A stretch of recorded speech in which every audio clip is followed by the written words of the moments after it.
Okey, Assalamualaikum. Hari ini Cikgu Ros ingin memberi informasi berkaitan dengan subjek yang baru.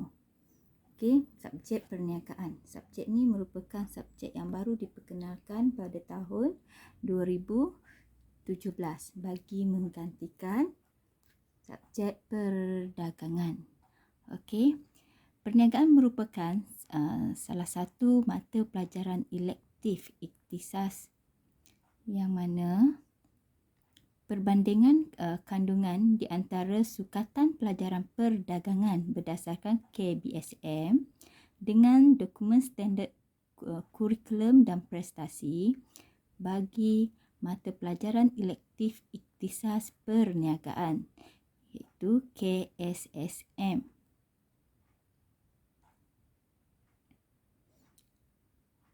Okey, yang mana untuk subjek ni untuk melahirkan murid yang kompeten dan berkeyakinan serta bersikap positif sebagai warga negara yang bertanggungjawab untuk kesejahteraan diri, keluarga, masyarakat dan negara. Yang mana pelajar akan diterapkan dengan pengetahuan, kemahiran dan nilai. Tak kisahlah sebagai pengguna, sebagai pekerja ataupun sebagai pengusaha.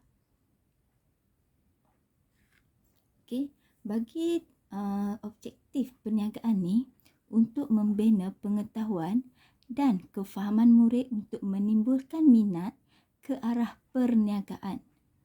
Selain itu juga membangun idea dan membina kesediaan murid sebagai persediaan untuk memulakan perniagaan.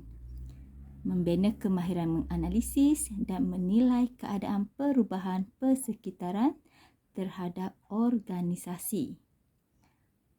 Membina kemahiran dan kreativiti murid dalam perniagaan serta menerapkan kesedaran tanggungjawab sosial, tingkah laku perniagaan yang beretika, sikap positif dan nilai murni dalam menjalankan perniagaan.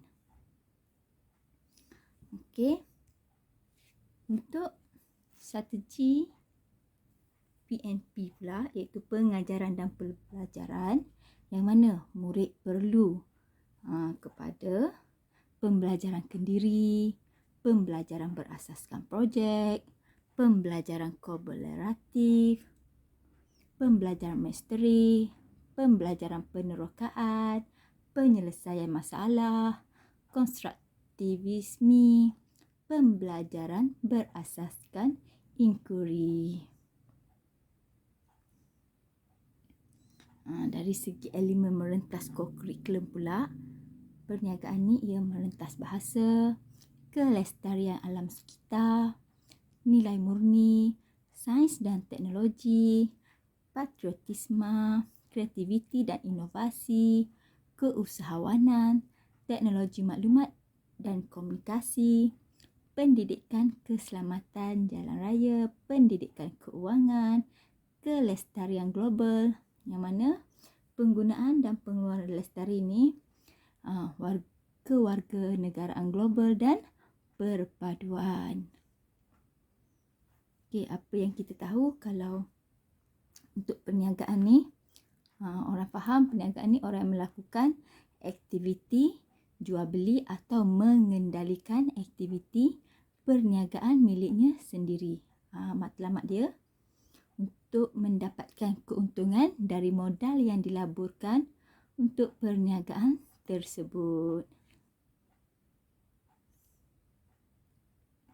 Okey, untuk keusahawanan pula lebih kepada seseorang yang mengambil tanggungjawab akan risiko pelaburan perniagaan atau pelaburan yang dilakukan. Orang yang meneroka pasaran baharu, memajukan dan membangunkan perniagaan yang mana mereka mempunyai daya inisiatif atau proaktif, mampu melihat dan merebut peluang perniagaan, inovatif dan kreatif dan berani mengambil risiko dalam merebut peluang dalam pelaburan. Merebut peluang dalam pelaburan. Okey.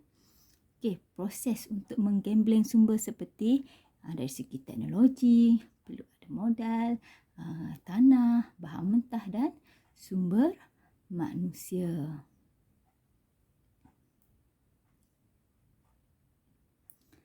Bila secara kreatif dan inovatif menghasilkan ni, maksud perniagaannya iaitu kita ada dua, iaitu produk dan perkhidmatan. Kedua-dua ni adalah bagi memenuhi kehendak dan keperluan pengguna dan untuk mendapatkan pulangan hasil dari pelaburan perniagaan tersebut. Kenapa memilih bidang perniagaan? Kenapa? Sebabnya ramai masyarakat sekarang memilih bidang perniagaan ni untuk pembangunan diri, keluarga, masyarakat, negara dan agama. Secara automatik dapat meningkatkan pendapatan diri dan keluarga, meningkatkan pendapatan negara, mengurangkan kebergantungan kepada negara luar, pertukaran mata wang asing, bersikap positif, pembangunan agama, menyediakan peluang pekerjaan, mewujudkan atau mempelbagaikan pilihan produk, pemangkin kepada pembangunan negara dan membangunkan potensi diri.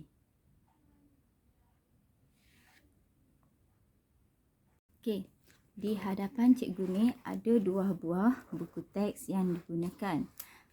Yang ni adalah buku untuk tingkatan 4. Yang satu lagi adalah buku tingkatan 5. Untuk mula cikgu akan terangkan apa yang terkandung di dalam buku teks perniagaan tingkatan 4 ni. Buku ni adalah nadi kepada subjek yang mana banyak ilmu yang boleh kita teroka dengan buku teks ni. Dia dah lengkap dah, macam isi kandungan dia semua dah lengkap dah untuk pelajar-pelajar yang ingin menghadapi SPM, yang mengambil subjek perniagaan. Kita tengok kepada topik.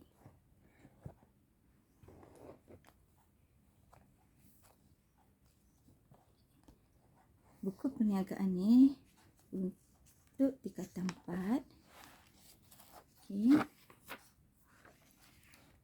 Dia terbahagi kepada 2 tajuk. Tajuk yang pertama iaitu tujuan perniagaan. Tujuan perniagaan. Bagi tajuk yang kedua iaitu organisasi perniagaan.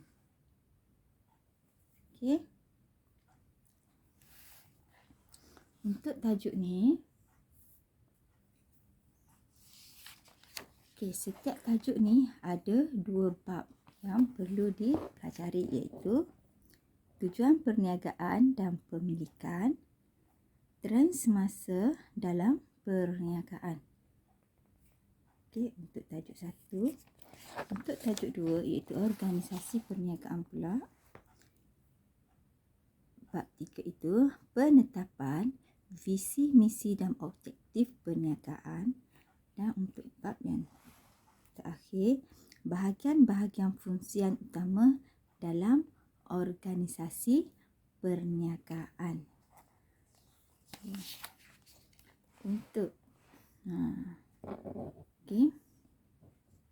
Dalam bab yang pertama iaitu ada pengenalan kepada perniagaan lah.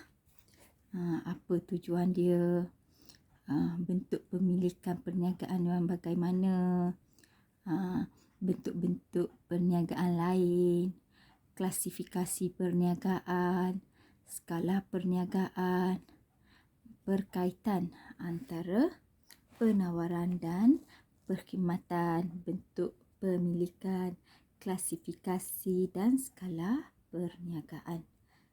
Selain itu juga perkembangan sektor perniagaan di Malaysia.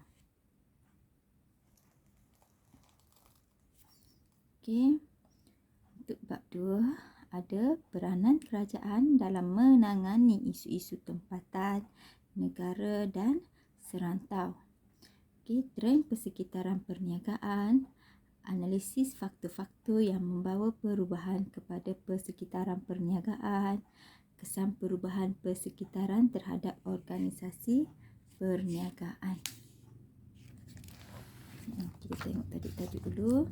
Nanti kita akan pergi kepada isi-isi ya. Okey, untuk bab 3.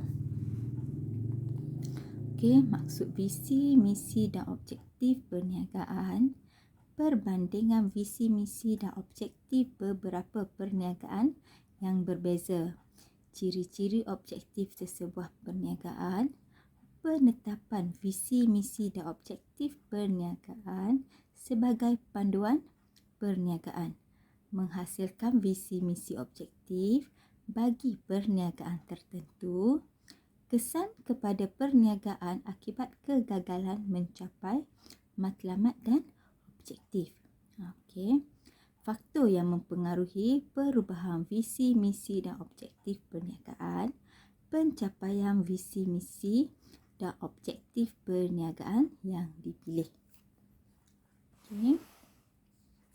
Untuk bab 4, bab akhir bagi tingkatan 4, bahagian-bahagian fungsian utama dalam organisasi perniagaan ni, kandungan dia, bahagian-bahagian fungsian utama dalam organisasi perniagaan, tujuan setiap bahagian fungsian, pembangunan produk dan pasaran baharu, penggunaan teknologi maklumat, hubungan dan interaksi bahagian fungsian lain, interaksi dan berkaitan antara bahagian fungsian dalam dua perniagaan berlainan.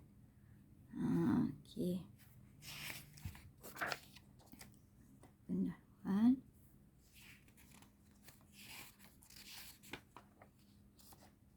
Okey, dalam teks ni diadakan nota untuk istilah-istilah bahasa perniagaan.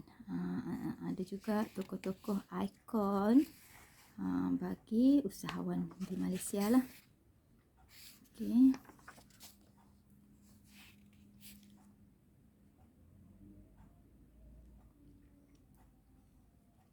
Okey. Tujuan perniagaan. Preview dia.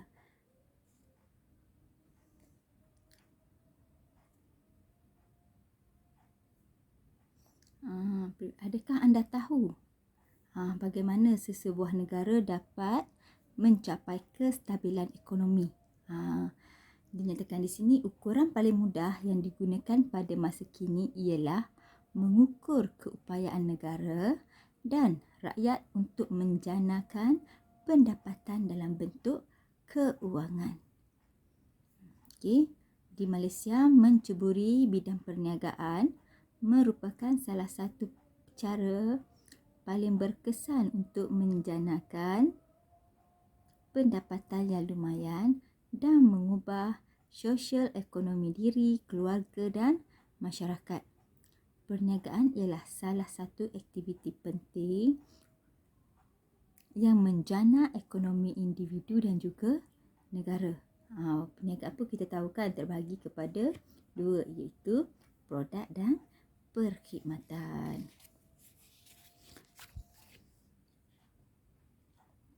Okey, pengenalan dia. Perniagaan melibatkan aktiviti urus niaga jual beli barang atau perkhidmatan antara penjual dengan pembeli bagi memenuhi keperluan dan kehendak pengguna. Kena tahu konsep asas. Apa konsep asas dalam perniagaan? Okey, ada 6. Konsep asas dia ada 6. Okay, selain juga barang dan perkhidmatan. Okey, seperti yang kita tahu, kalau barang ni benda yang ada bentuk fizikal. Perkhidmatan ni yang memberi faedah kepada pengguna dan perniaga. Contoh, kalau contoh mudah, Kalau produk ni benda yang kita boleh pegang, boleh sentuh kan.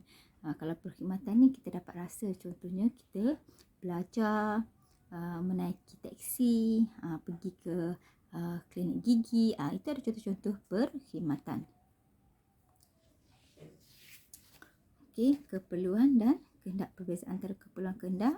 Kita ni ada dua kategori. Ada keperluan. Keperluan ni bila benda tu perlu. Kalau tak perlu kita tak boleh hidup ke, macam tu. Macam makan nasi kan, keperluan. Okey, kalau kehendak ni keinginan untuk lebih selesa. Kalau tadi cikgu cakap keperluan ni macam makan nasi. Tapi kehendak ni dia akan jadi seperti kita makan nasi Arab. Kan, kalau makan nasi biasa, kategori yang ada ikan goreng ke, itu keperluan lah. Kalau kita dah demand macam nasi Arab dekat restoran sekian-sekian kan, itu adalah lebih kepada kehendak. Okey, selain itu juga kehendak pun boleh dikategorikan dalam pemakaian barang kemas. Ada orang kan pakai kemas, barang kemas yang seadanya. Ada yang macam pakai banyak, macam itulah. Untuk pertukaran nilai pula, okey, kalau sistem yang dulu guna sistem barter, tukar barang sama barang kan. Jadi sekarang pertukaran nilai ni ada nilai yang wang, dalam bentuk wang lah. Biasa sekarang dalam bentuk wang, yang mana pertukaran tu biasa padan dengan nilai. Bila kita beli barang, kita bayar wang tu, bayar duit, wang, biar sepadan dengan balasan produk yang diperoleh. Yang kita bersetuju untuk akad jual beli. Okey, keuntungan perniagaan. Okey, keuntungan. Kalau perniagaan ni dia kebanyakannya untuk mendapat keuntungan. Tak ada perniagaan yang semata-mata nak rugi, tak ada. Ya, semua orang berniaga untuk mendapatkan untung. Ya, keuntungan ni adalah lebihan hasil jualan setelah ditolak semua kos yang terlibat. Okey. Dalam perniagaan juga ada penjual dan pembeli. Kalau ada penjual tak ada pembeli, tak adalah urus niaga. Kalau ada yang beli, nak beli apa kalau tak ada penjual? Jadi kombinasi yang perlu ada itu penjual dan pembeli. Bila ada orang menjual, adalah orang yang membeli. Okey. Untuk kontrak perniagaan. Kontrak perniagaan ni ditemeterai oleh dua atau lebih individu. Contohnya, kita mengikat perjanjian dengan syarikat ataupun organisasi untuk kita membekalkan barang pada kita. Lebih kurang macam itulah. Okey. Aktiviti perniagaan berasaskan barang atau perkhidmatan. Contoh paling mudah yang cikgu cakap tadi, barang yang kita beli pergi kedai runcit, kita dapatlah beli meja ke, kerusi ke. Kalau perkhidmatan, kalau contoh di sekolah, guru mengajar. Guru mengajar tu perkhidmatan lah. Okey. Itu pengenalan lah kepada perniagaan. Okey, seterusnya tujuan perniagaan ni. Tujuan perniagaan ada dua jenis ya. Okey, ada yang menawarkan barang atau perkhidmatan ni bermotifkan untung atau bukan bermotifkan untung. Bila bermotifkan untung, apa-apa mesti dia nak untung lah, ada lebih daripada jualan dia, ada lebihan. Ataupun kalau bukan bermotifkan untung ni, lebih kepada amal jariah atau sukarela.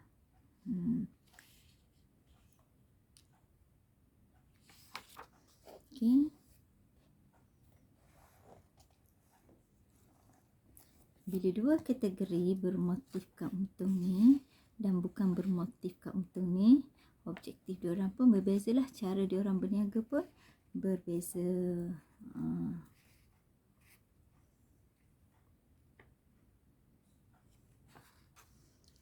Bagaimana untuk membezakan syarikat mementingkan bermotifkan keuntungan ataupun tidak? Kita dengar contoh syarikat, contohnya Petronas lebih kepada mementingkan keuntungan kan. Stesen Petronas tu macam tu.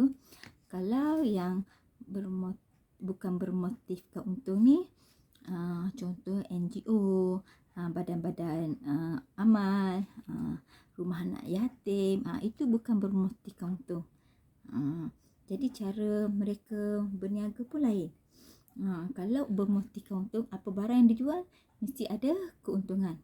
Harga pun mesti tinggi daripada modal yang dikeluarkan. Berbeza dengan bukan bermotifkan untung. Sebab kalau bukan bermotifkan untung ni, dia boleh bagi secara percuma ataupun jualan pada harga kos, yang mana tak ada sebarang keuntungan. Banyak mana modal dia keluarkan, banyak tu je dia jual dengan harga yang pulang modal sahaja, ataupun jual di bawah harga kos, yang mana dia jual rendah daripada harga kos. Okey, bentuk milikan perniagaan ada 4, iaitu milikan tunggal, perkongsian, koperasi dan syarikat berhad. Syarikat berhad.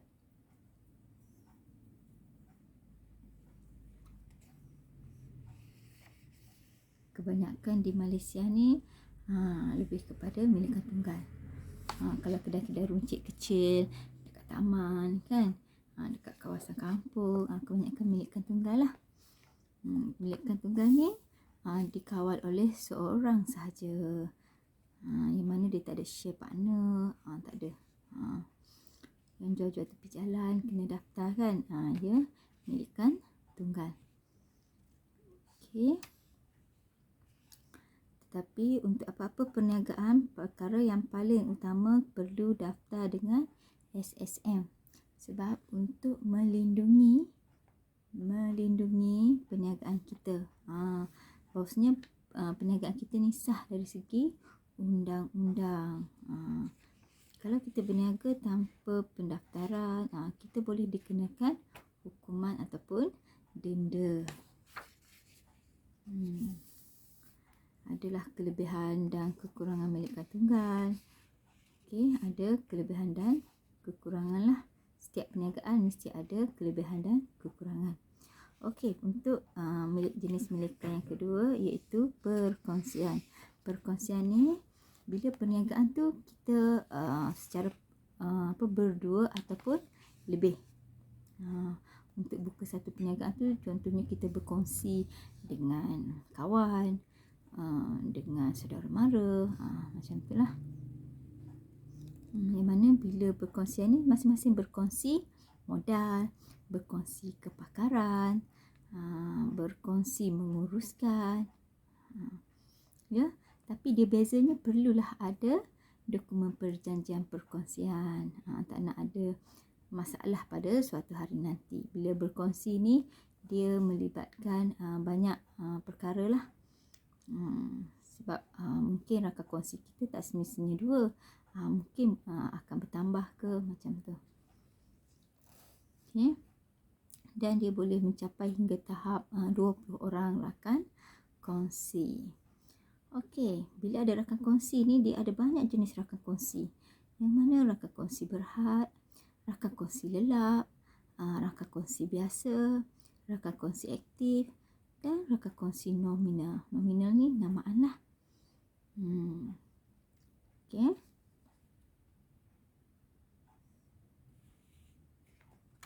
Kalau kita nak perasan, perniagaan kongsi ni kadang-kadang tu dia guna nama 2. Biasa pejabat peguam bela, Ros dan Ina.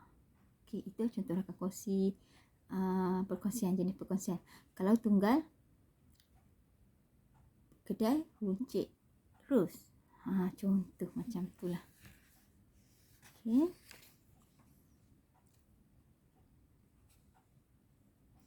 Okey, bilangan rakan kongsi. Bilangan rakan kongsi ni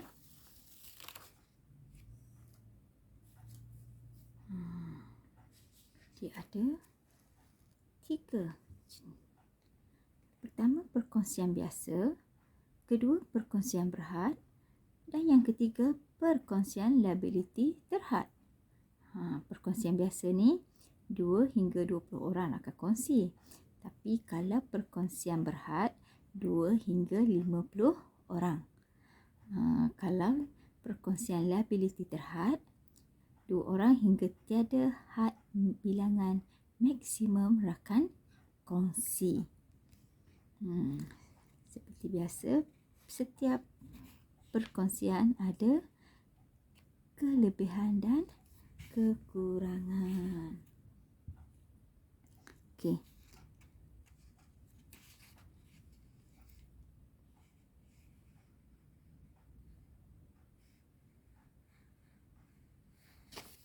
Seterusnya.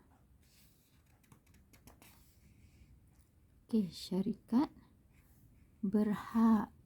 Syarikat berhad ni merupakan syarikat entiti yang didaftarkan secara sah dengan SSM yang tertakluk dalam Akta Syarikat 1965. Ditubuhkan oleh sekumpulan individu bagi tujuan menjalankan aktiviti perniagaan. Antara contoh yang mudah iaitu Sendapi. Sendapi merupakan salah satu syarikat yang kukuhlah di Malaysia. Kalau kita perasan, dia ada ladang sawit, macam tu.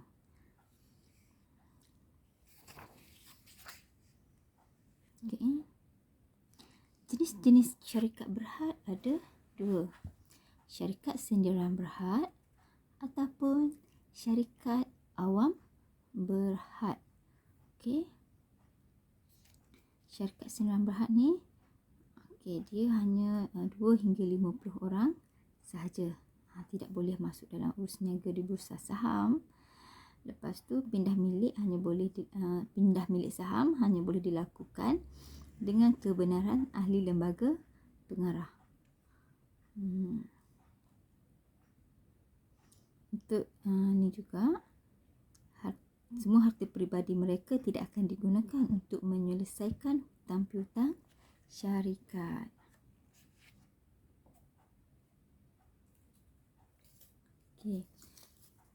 Okey, dia ada kelebihan dan kekurangan juga untuk syarikat sendirian berhad.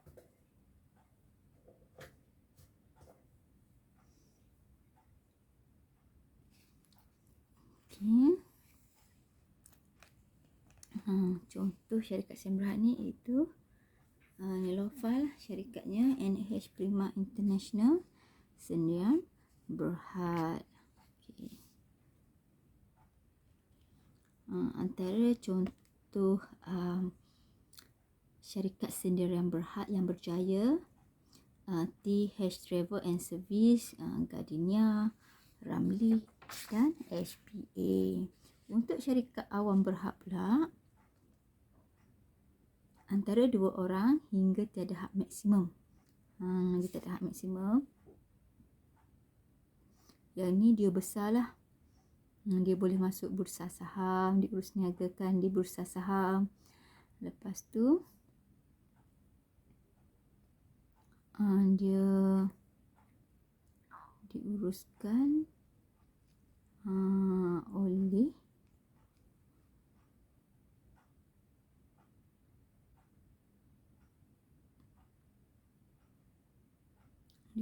oleh syarikat yang memegang daripada pemegang saham lah. Pemegang saham asal ni, pemegang saham asal menanggung risiko kehilangan kawalan atas syarikat jika terdapat pembelian saham dalam kuantiti yang besar. Lebih kalau orang banyak saham, lagi dia pegangan dia banyak lah dalam syarikat tu. Okey, contohnya syarikat yang awam berhad ni ialah CIMB Bank. Bila syarikat awam berhad ni, dia ada kelebihan dan kelemahan dia. Kalau perasan, ada syarikat yang perlu wawarkan akaun dia di surat khabar. Ada setengah syarikat yang perlu kita tengok kan, bahagian surat khabar tu ada di sertakan pasal akaun-akaun tu. Itu adalah syarikat awal berhad. Okey, yang seterusnya iaitu koperasi. Yang keempat adalah koperasi. Dekat sekolah pun ada koperasi kan. Kalau di sekolah, setiap warga sekolah dan murid-murid merupakan pemegang saham koperasi sekolah.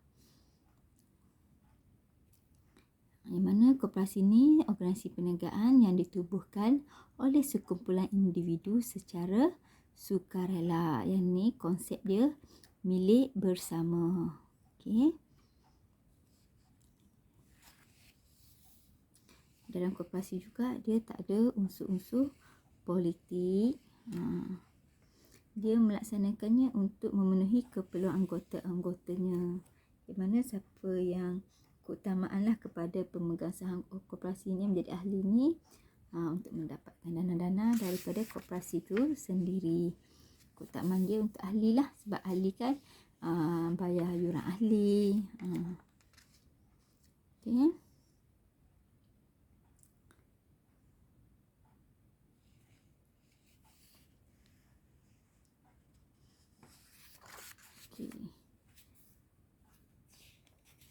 Ada dalam koperasi juga ada kelebihan dan kekurangan dia. Okey, bentuk perniagaan lain seperti franchise. Franchise ni senangnya contoh yang kita ambil iaitu McDonald, KFC, Pizza Hut. Itu adalah franchise yang mana franchise ni menggunakan brand yang sama. Cawangannya dia merata-rata dunia ada kan. Kalau KFC, McDonald tu merata-rata ada cawangan dia. Okey. Okey, franchisor yang utamalah. Kalau franchising yang menggunakan nama franchisor.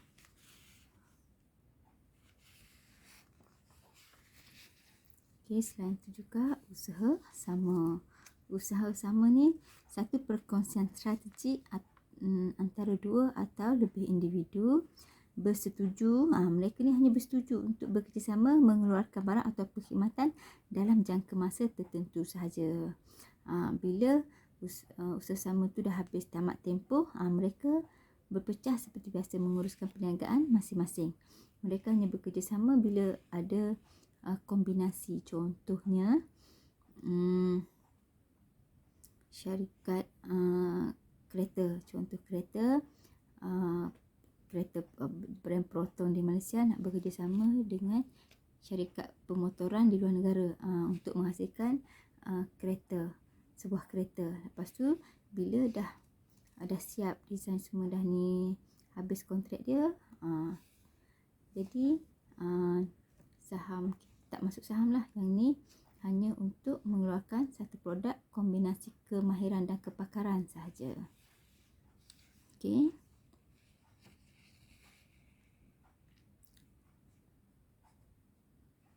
Bila dah syarikat tu dah percaya untuk menghasilkan satu produk tu, maka mereka akan bubarlah syarikat perjanjian tu bila dah tamat tempoh. Sebab setiap perjanjian ada tempoh untuk usaha sama.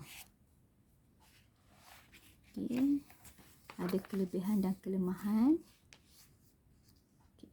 Dari segi klasifikasi perniagaan, iaitu penyusunan perniagaan dalam sesuatu kelompok tertentu mengikut kriteria yang telah ditetapkan. Seperti kalau klasifikasi ni dia ada saiz dan sektor. Kalau saiz ia ada kecil, sederhana, besar, maka manakala sektor iaitu utama, kedua, ketiga. Ya. Penentuan saiz ni dari aspek jumlah jualan tahunan dan bilangan pekerja.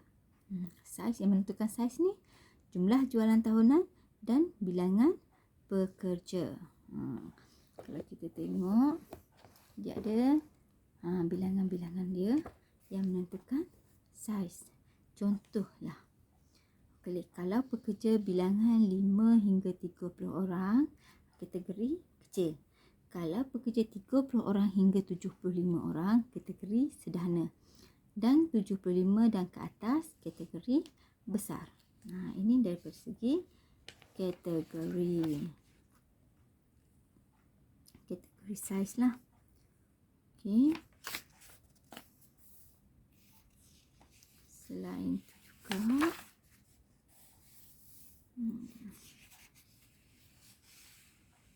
dia dalam setiap kategori ni dia ada kelebihan dan kekurangan.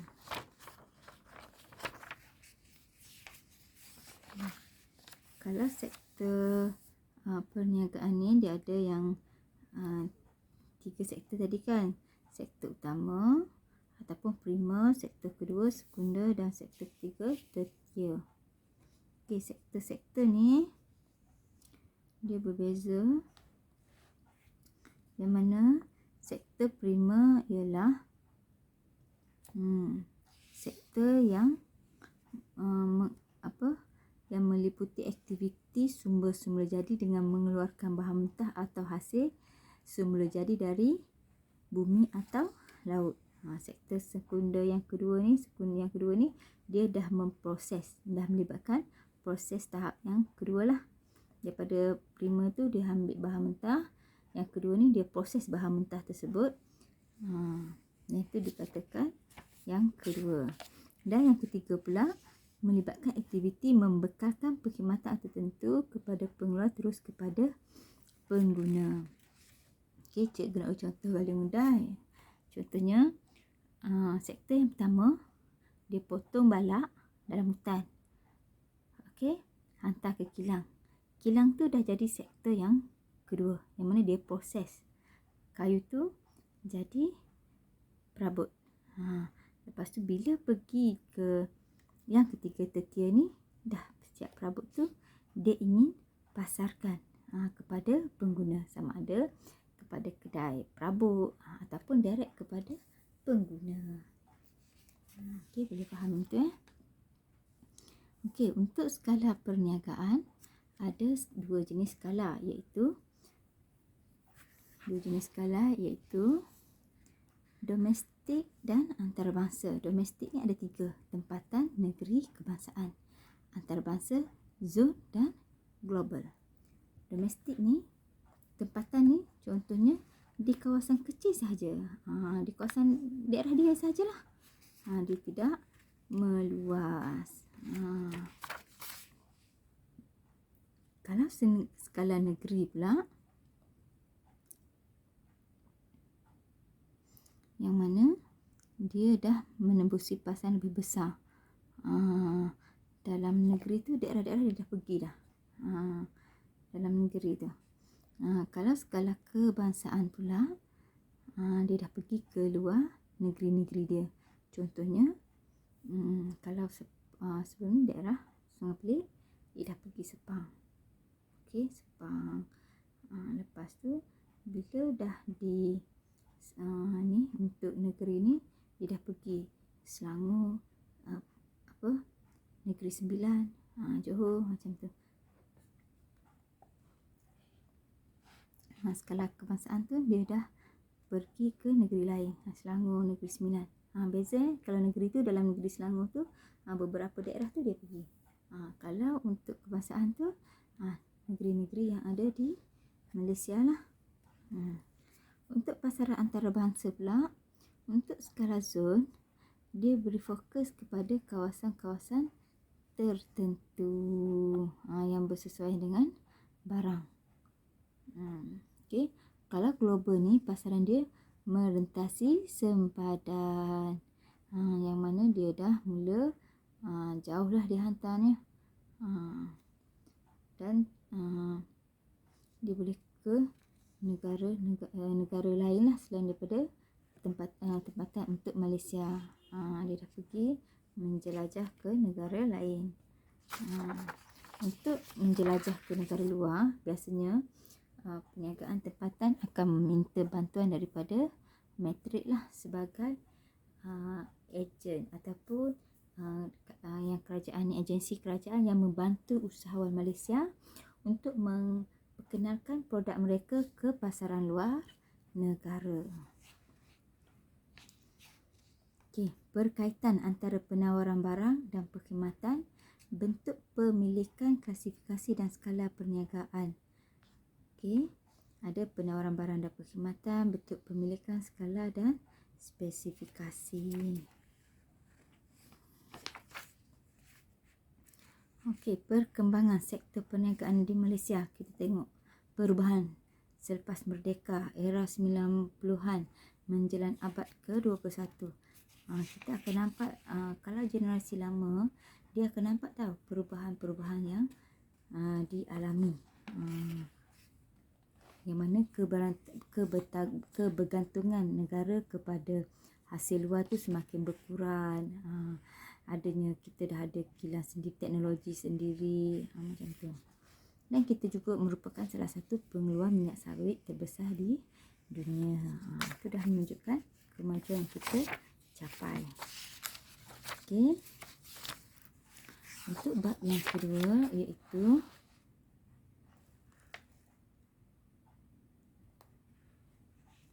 trend semasa dalam perniagaan. Okey, trend semasa dalam perniagaan ni perubahan lah. Perubahan yang berlaku.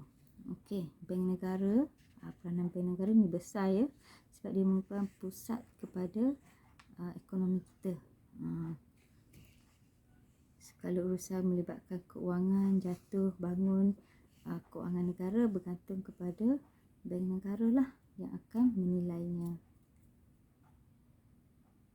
Dia akan mengawal ekonomi negara Malaysia. Okey, Dewan Undangan Negeri, Majlis Bandaraya, peranan kerajaan pusat, apa peranan dia, akta undang-undang, perlu ada undang-undang. Yang mana kalau kita tengok dalam TV ada isu penipuan, ada akta dia, pengguna ditipu, penjual ditipu, ada akta-akta yang melindungi pengguna. Disebabkan itulah kita perlu mendaftar dengan SSN. Dari segi selain itu juga, kita di Malaysia ni ada agensi-agensi yang membantu usahawan, agensi swasta ataupun agensi kerajaan yang membantu kaki tangan, membantu usahawan dari segi tunjuk ajar, bantuan keuangan, macam itulah. Ada metrik, ada yang research. Okey, peranan kerajaan negeri, apa peranan kerajaan PBT ni membantu dari segi penyediaan tempat, yang kedai-kedai tepi jalan tu apa yang disediakan, kemudahan infrastruktur. Okey, peranan kerajaan dari aspek ekonomi, apa dia bantu kerajaan ni, banyak dia bantu ya, untuk mencegah daripada berlakunya pengangguran. Kita ada 4 jenis pengangguran. Jadi bila penglibatan kerajaan ni, dia kalau boleh tak nak ada rakyat Malaysia yang menganggur. Itu wujudnya subjek perniagaan ni salah satu tu, untuk mengatasi kebergantungan generasi baru kepada kerajaan daripada bekerja. Sekurang-kurangnya dengan perniagaan, subjek perniagaan ni mendedahkan kepada generasi baru untuk menjadi usahawan, untuk bekerja sendiri. Okey, ada inflasi, deflasi, trend persekitaran perniagaan, ada masanya kita naik, turun dan mendata. Biasa adatkan perniagaan ada masa jatuh dan ada masa bangun. Ada masa dia meningkat. Pasaran, okey, pasaran kita, apa yang target market kita, kita kena tahu siapa yang kita nak sasarkan produk kita. Guna tenaga, pendapatan, pertumbuhan ekonomi. Okey, banyak lagi yang kita belajar daripada teknologi. Kalau dulu kita guna tenaga manusia untuk membajak, guna lembu, kerbau kan, sekarang ni dah ada jentera untuk memudahkan kerja-kerja pertanian. Trend pendapatan. Lepas tu ada undang-undang, undang-undang perniagaan. Dari banyak aspek lah undang-undang perniagaan ni. Kita ada belajar analisis, gaya pengurusan. Dalam syarikat ada gaya-gaya pengurusan yang sesuai ataupun tidak sesuai. Okey, undang-undang cara menganalisis, kita nak tahu apa kelebihan kita, apa kekurangan kita, apa peluang kita dan bagaimana untuk kita mengatasi perniagaan kita daripada gagal. Kita akan belajar dalam perniagaan ni. Okey. Untuk melindungi harta, melindungi reka cipta kita pun ada Perbadanan Harta Intelek. Yang ni ramai yang kurang arif tentang Perbadanan Harta Intelek ni, yang mana setiap reka cipta kita perlu perbadankan untuk melindungi daripada kes cetak rompak, peniruan. Okey. Untuk visi, misi dan objektif ni, setiap perniagaan perlu ada visi, misi dan objektif. Samalah. Setiap organisasi perlu ada, sebab kita untuk memacu perniagaan kita ke arah mana perniagaan kita 5 tahun akan datang, 10 tahun akan datang. Kita dah mula merancang daripada sekarang apa kita akan lakukan untuk kemajuan syarikat kita di masa akan datang. Okay, smart. Kita letakkan visi misi ni. Okay. Ini titik modal, cara kita nak kira bagaimana nak dapat keuntungan, daya saing kita. Okey. Jualan, kesan akibat kegagalan mencapai. Ni kesan dia apa? Jualan merosot, gagal dalam persaingan, imej perniagaan terjejas. Kalau kita tengok, ada syarikat yang tidak mampu bertahan lama. Sebab apa? Adalah yang aspek-aspek yang dia tidak rancang daripada awal.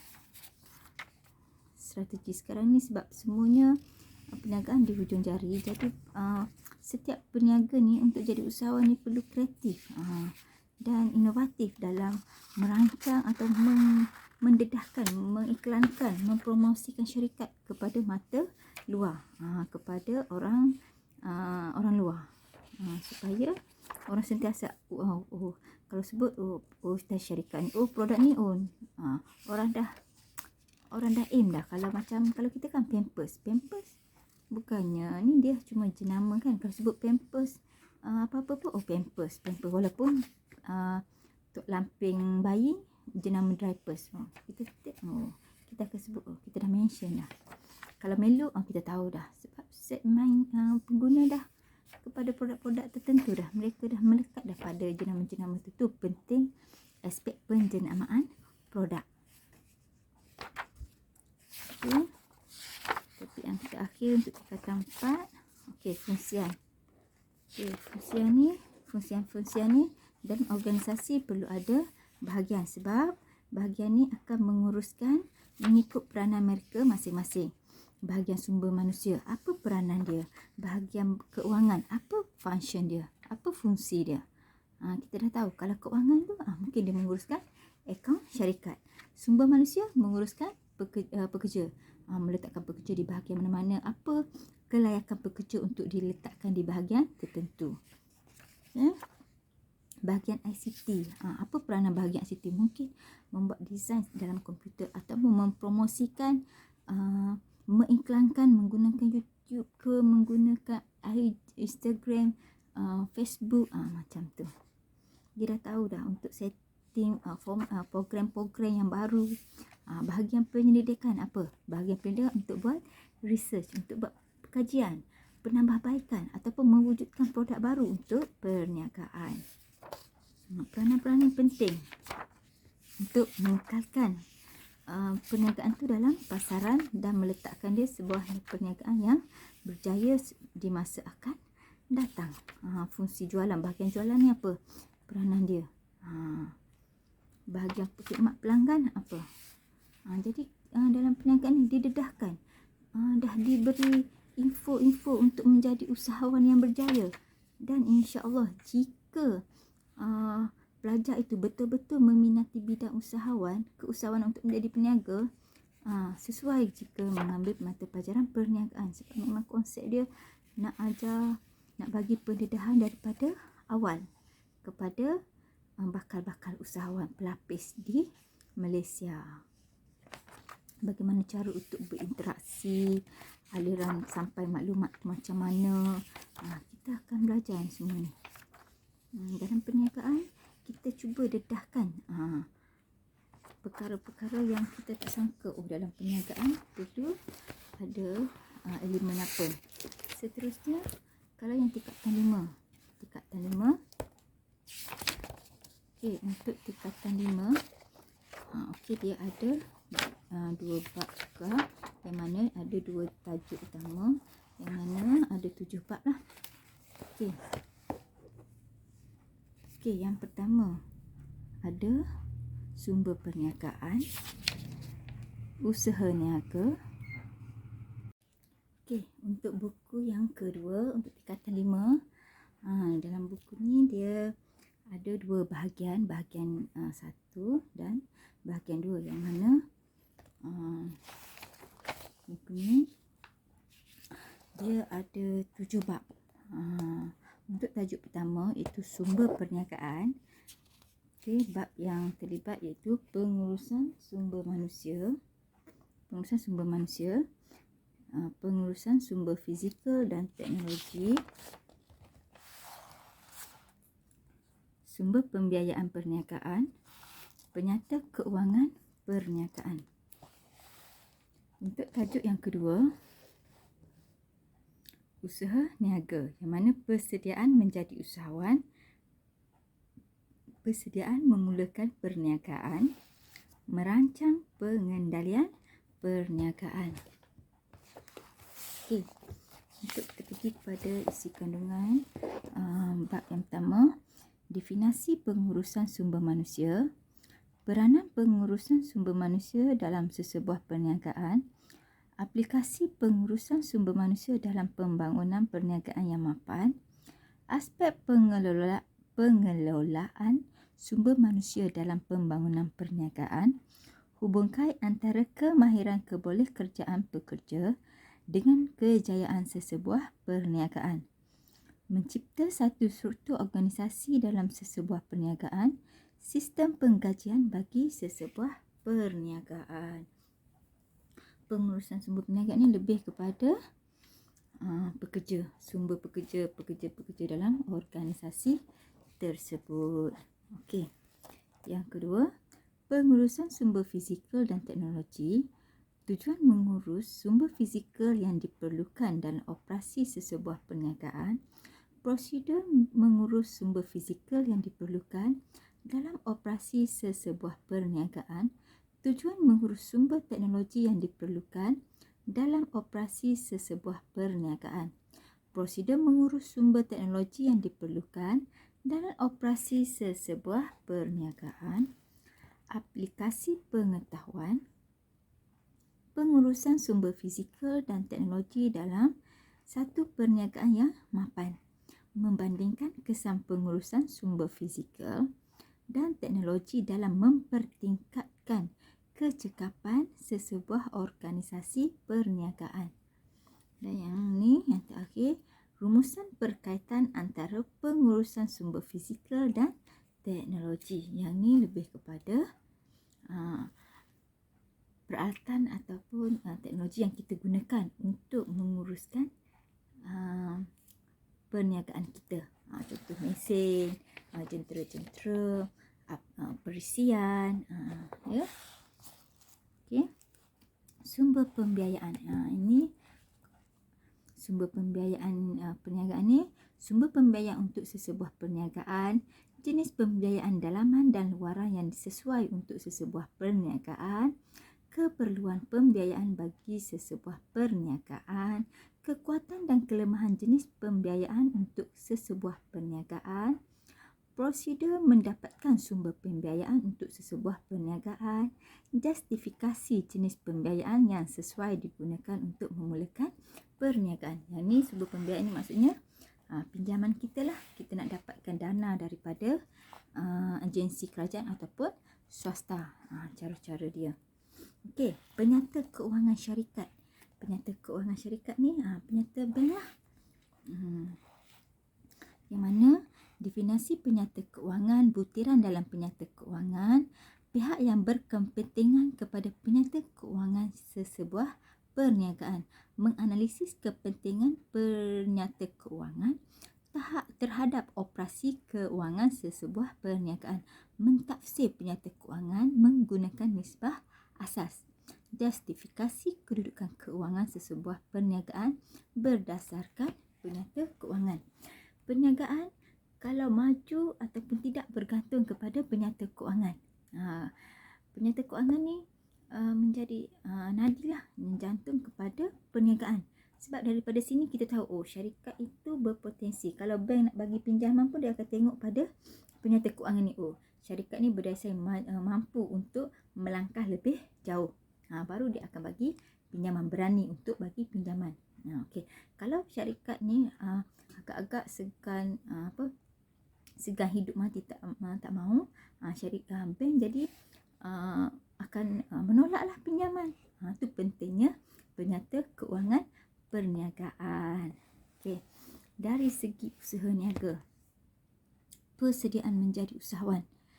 Apa ciri-ciri yang peribadi, kekuatan diri dan kelebihan menjadi usahawan ni? Okey, faktor-faktor penyumbang untuk memulakan perniagaan. Kelebihan berniaga sebagai satu peluang kerjaya. Ini yang saya katakan. Ini yang saya cuba terapkan kepada generasi baru supaya ada ciri-ciri. Kita boleh tengok seseorang tu ada tak ciri-ciri dalam peniaga usahawan, untuk ciri-ciri menjadi usahawan dalam diri dia. Dia kena ada apa, sikap bagaimana. Ya. Persediaan memulakan perniagaan. Akta-akta penubuhan sesebuah entiti perniagaan, prosedur pendaftaran sesebuah entiti perniagaan, tanggungjawab yang perlu dipatuhi oleh usahawan setelah mendaftar perniagaan, dokumen perniagaan yang perlu disimpan, simulasi penyediaan dan penyimpanan dokumen perniagaan yang dirancang, penyediaan aliran tunai, pemasaran dan jualan, persediaan untuk menjalankan aktiviti pemasaran bagi produk dan perkhidmatan. Jadi cara-cara kita akan ajar untuk apa yang perlu usahawan tu tahu, apa perlu pelajar tu tahu untuk menjadi seorang usahawan. Ya. Merancang, dan topik yang terakhir, merancang pengendalian perniagaan. Definisi rancangan perniagaan, kepentingan menyediakan rancangan perniagaan, format perniagaan, rancangan perniagaan, menyediakan satu rancangan perniagaan. Okey, yang ni rancangan perniagaan ni bila kita ingin memohon, ingin mewujudkan satu perniagaan, kita perlu ada ni, sebab kita akan rancang daripada awal. Daripada nama perniagaan apa kita nak, perniagaan jenis bagaimana kita nak. Dari situ kita kena susun dengan teratur apa perancangan kita. Yang ni. Lepas tu bila kita nak mohon dengan bank pun, bank akan minta ataupun agensi kerajaan akan minta rancangan perniagaan kita ni. Sebab dia nak tahu apa gerak kerja kita, apa yang kita ingin capai dalam perniagaan kita tu. Dia nak bagi nampak kita punya rancangan perniagaan untuk masa depan kita tu. Ya. Apakah potensi perniagaan kita tu? Di sini. Okey. Kita tengok dalam buku teks ni. Okey. Tokoh usahawan, ada tokoh-tokoh usahawan di Malaysia. Okey, kita lihat. Okey, definisi pengurusan sumber manusia. Pengurusan sumber ni perlu pastikan apa dalam syarikat.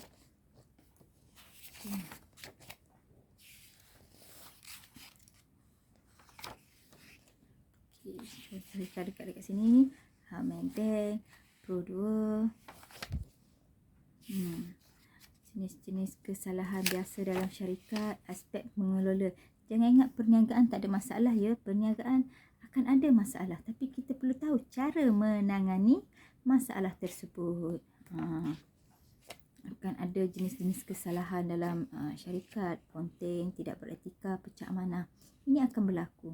Tapi kita ada cara untuk diajar cara untuk menanganinya. Struktur organisasi untuk penyelesaian masalah, kemahiran kebolehkerjaan. Ada orang dia tak ada dia dari segi akademik mungkin tidak tinggi, tapi dia ada skill, dia ada kemahiran. Kadang-kadang kemahiran itu penting, yang membolehkan kita meletakkan nilai gaji kepada kemahiran yang mereka ada, pengalaman mereka penting elemen-elemen tersebut. Untuk carta organisasi pula, carta organisasi ni dia bergantung kepada jenis organisasi sebab dia ada berdasarkan fungsi, berdasarkan produk, berdasarkan geografi, berdasarkan pelanggan dan berdasarkan metrik sebab dia bergantung kepada perniagaan kita. Okey. Apa sistem penggajian bagi sesebuah organisasi? Pekerja memang perlu gaji. Dan setiap pekerja kita memang keutamaan dia adalah gaji. Ya, bila gaji besar kalau suasana tidak selesa, itu tidak memberi keselesaan lah untuk pekerja itu bertahan lama. Penting pekerja yang bertahan lama dengan organisasi. Jadi untuk meletakkan pekerja tersebut bertahan lama dengan organisasi, kita perlu tahu apa kelebihan, apa kelainan yang perlu kita bagi kepada pekerja-pekerja kita supaya mereka kekal bersama syarikat kita. Contohnya ada caruman KWSP, perkesuk, ada komisen, ada kemudahan cuti, perubatan dan lain-lain lagi. Okey. Dengan dengan penggajian juga, faktor penentu sistem penggajian ni seperti kemampuan organisasi, bentuk dan jenis tugas, undang-undang peraturan, faktor lokasi penawaran dan permintaan buruh, ganjaran yang dibayar oleh pesaing. Ini kita perlu ambil tahu. Okey, selain itu juga bab yang kedua, pengurusan sumber fizikal. Okey, pengurusan sumber fizikal ni contohnya bangunan, kemudahan, mesin, teknologi maklumat, produk siap stok, bahan mentah. Yang ni kita perlu ada.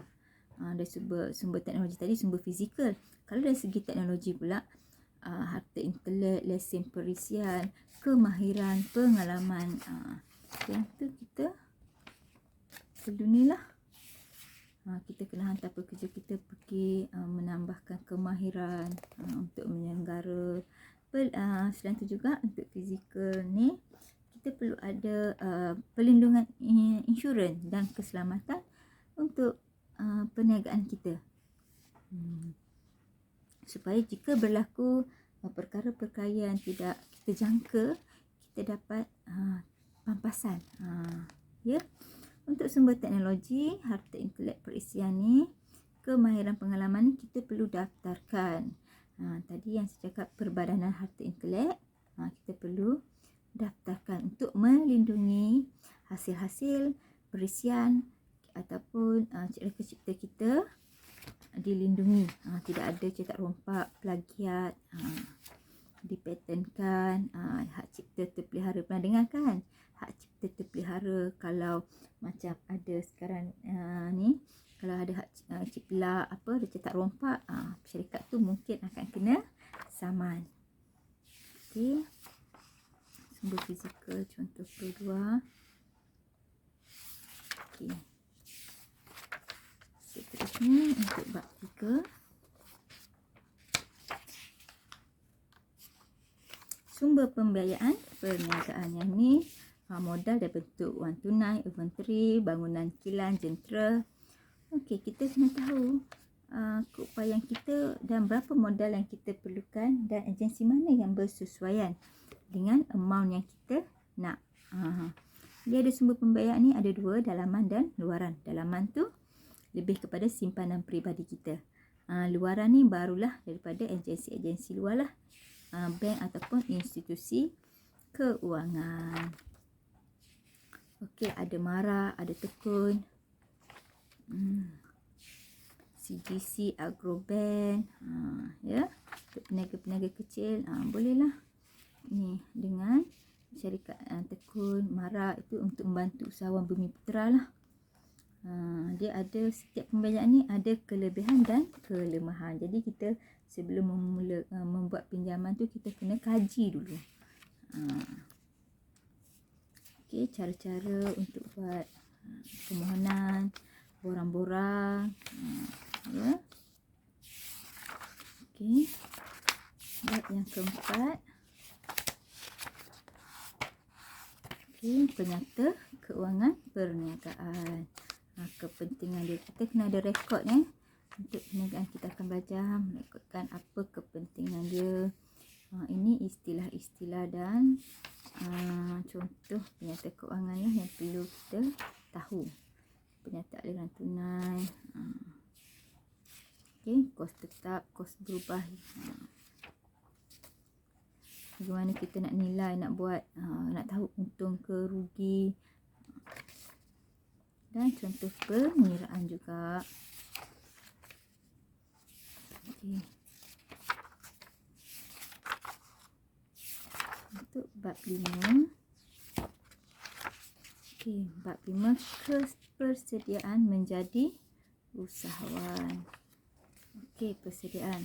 Ni contoh tokoh yang berani mengambil risiko.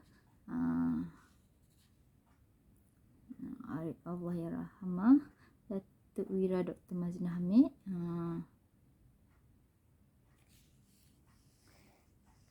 Yang memperkenalkan syarikat kawalan keselamatan perempuan, tapi dia di luar skop dia ambil kawalan keselamatan yang lebih kepada terdedah kepada lelaki-lelaki lah yang menjadi pengawal keselamatan. Okey, ini adalah contoh-contoh usahawan yang berjaya di Malaysia hari ini. Daripada orang biasa-biasa menjadi orang yang luar biasa. Okey, kekuatan. Apa kita perlu tahu, apa kekuatan diri usahawan ni? Adakah ada dalam diri kita? Kelebihan menjadi usahawan. Apa kelebihan? Ya, faktor-faktor menyumbang. Jenis-jenis stok bergerak. Ya, kita kena tahu stok bergerak perlahan ataupun bergerak pantas. 4P. 4P ni produk, tempat, harga dan promosi. Konsep ni memang perlu kita tahu. Basic asas lah untuk mempelajar perniagaan tahu. Okey, agensi kerajaan, agensi badan berkanun, maklumat peribadi, keberuntungan perniagaan. Okey. Keberuntungan perniagaan ni kita boleh guna untuk meluaskan pasaran, memantapkan imej perniagaan, melaksanakan tanggungjawab sosial, penggunaan peralatan teknologi yang terkini, mendapat sumber manusia yang mempunyai kepakaran dan pengalaman. Okey. Untuk bab 6, persediaan memulakan perniagaan. Apa yang kita perlu tahu? Ada akta, kita kena daftar. Kalau kita nak buka perkongsian, apa caranya? Nak buka perniagaan tunggal, apa caranya? Jadi kita perlu tahulah. Perniagaan tunggal, ni step by step dia ajar cara untuk kita daftar dengan SSM. Ni contoh borang SSM. Ni untuk pemerbadanan syarikat persendirian. Cara dia. Permohonan pencarian nama, langkah-langkah dengan, inilah contoh borang. Ini dokumen-dokumen yang perlu kita simpan untuk rekod. Ini simulasi penyediaan penyimpanan dokumen. Bil telefon, resit, apa semua. Penyediaan catat yang tunai. Yang ini bila melibatkan pembelian secara tunai. Campuran pemasaran 4P. Bagaimana menggunakan 4P ni, kita nak meluaskan pasaran kita.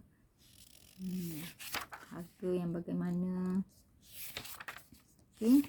Dan bab yang terakhir iaitu merancang pengendalian perniagaan.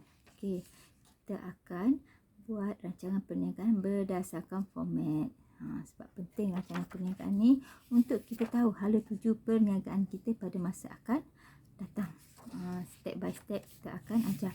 Untuk pelajar perniagaan, kepentingan untuk buat rancangan perniagaan ini adalah untuk 20% markah peperiksaan, 20% lah daripada markah peperiksaan SPM.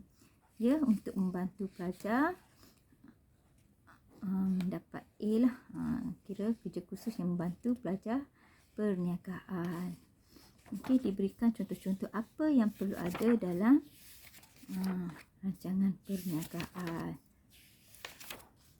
dengan pelantang rancangan keuangan, lesen, contoh gambar, kad perniagaan, ringkasan eksekutif, tapak lokasi, carta alih, carta operasi.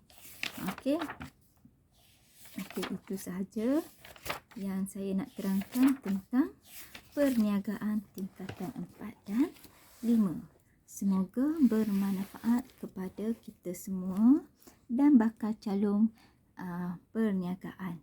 Yang mana perniagaan ni adalah satu inisiatif kerajaan untuk melahirkan generasi yang menjadi usahawan, generasi yang suka berniaga, minat berniaga dan bakal-bakal menjadi jutawan perniagaan, insya-Allah.